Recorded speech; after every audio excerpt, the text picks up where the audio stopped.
So, this is going to be an unusual video on tools for 3D printing, or useful for 3D printing, or yeah. We've all seen the tools you need to 3D print or accessories. These are different. Stuff that I found that I use more or more conveniently than a lot of the tools you normally see.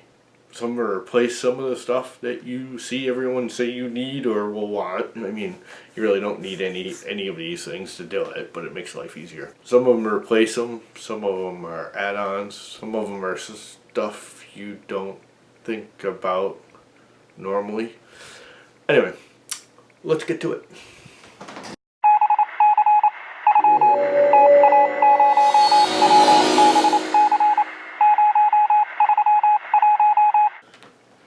Alright, this first one's kind of unusual. You ready for this? You never think about it until you actually start using it. It's a pair of toenail clippers. People are going to go, ew, that's gross. Actually, they were brand new, never used. Why I think they're a great tool? Now, I have plenty of snips and angle cutters and straight cutters and all kinds of stuff. But to be honest, for that starting cut of filament, there's nothing easier. Not only that, the average old everyday nail clippers have a file in them for that quick cleanup of your print.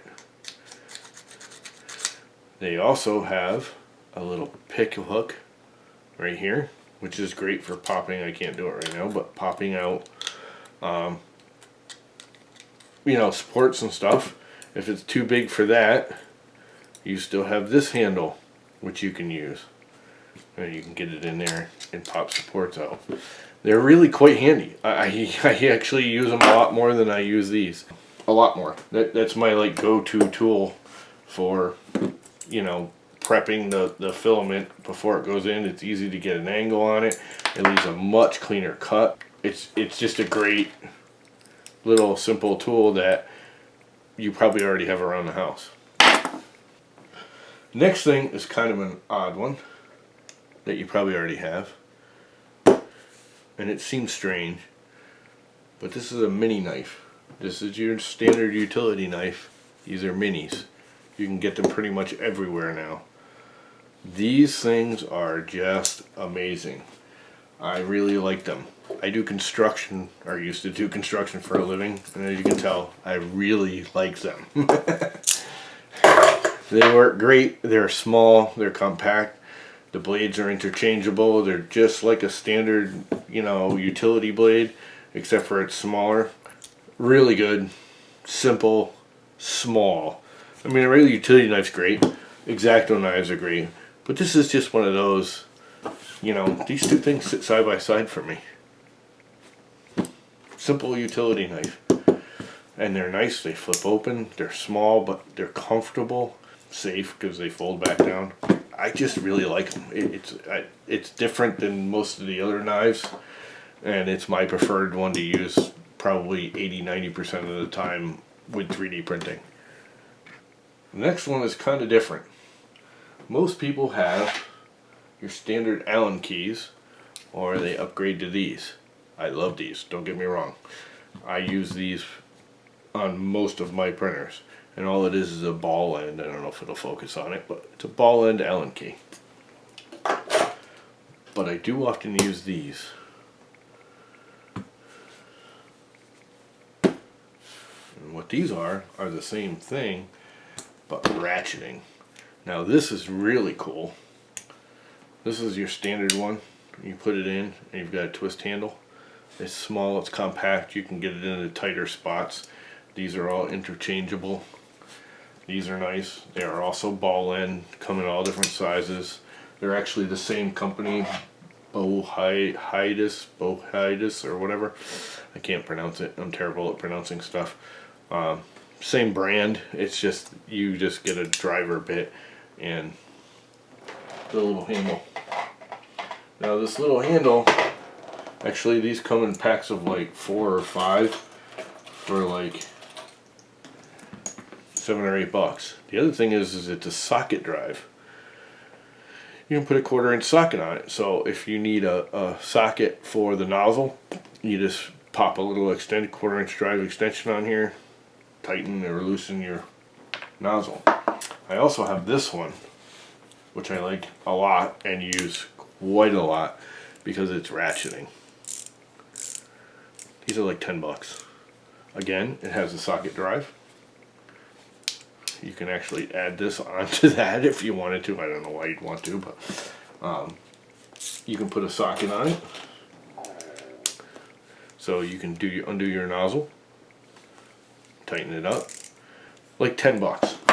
These, I believe, you get 3 of them for like $5 or $6, depending on where you order them. Most of the stuff you can get on Amazon now. I actually got these from the old Sears store, which no longer exists.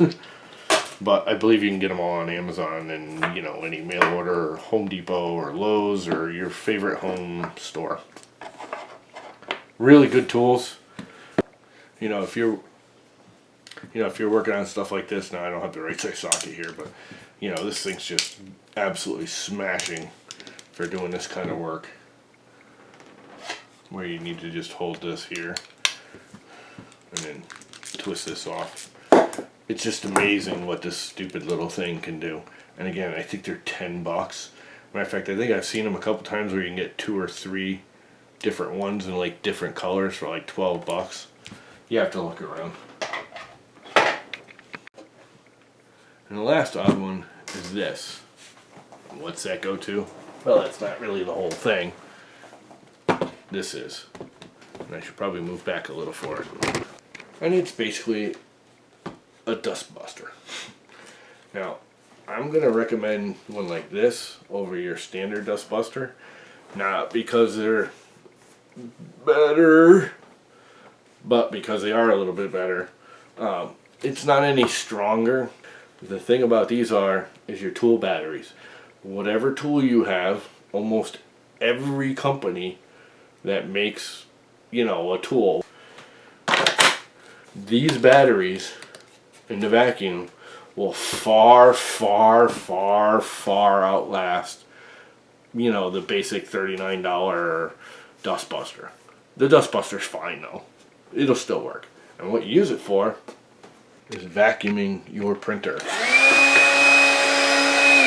All these little printer pet hairs are obnoxious. Not only that, if you have like the Enders, Crealities, all the more popular units now, just like mine here, that you're using the 2020 extrusion with a wheel, or you know, even the regular LMU bearings,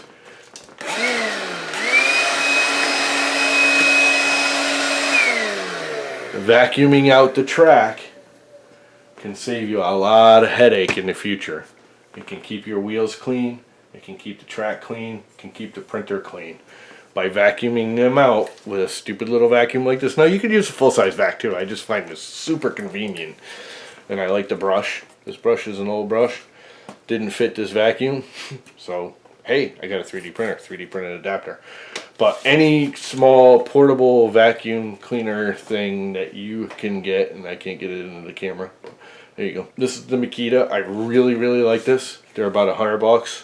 You get the battery, the charger, the vacuum. They're really nice. Work well. So there you go. There's a couple of oddball, different, not highly publicized, I guess is the word, tools that if you get into 3D printing you might want to think about. Again, none of them you need, but they're going to make your life easier. The nail clippers are just amazing. I have files, I have, you know, picks, I have snips, I have diagonal cutters. I use the nail clippers more than all of those put together. They're just easy, they're always there, they're small, they just work, and they work great, and they're cheap. And there you go, something different. Enjoy.